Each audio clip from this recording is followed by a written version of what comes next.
Det kan være svært at forklare, hvad vores IT-løsninger kan. Så lad os i stedet fortælle, hvad der vil ske, hvis vi ikke var her.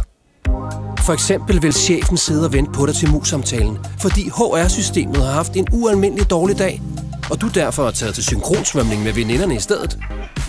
Goodbye lønforhøjelse.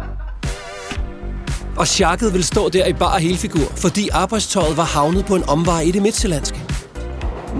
Og tænk, hvis medicinen var datomærket forkert, så ville den have en uønsket effekt på den tynde mave, Jesper tog med hjem fra Lasses skalddyrsmiddag.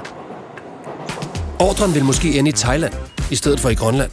Og her vil den nok ikke gå som varmt brød på helt samme måde. Og tænk, hvis din elregning var astronomisk, fordi du ved en fejl havde fået sauna-klubbens. Det vil de nok være en del mere tilfredse med end dig. Du ved med andre ord godt, hvad vores løsninger kan. Nu ved du også, at det er os, der står bag.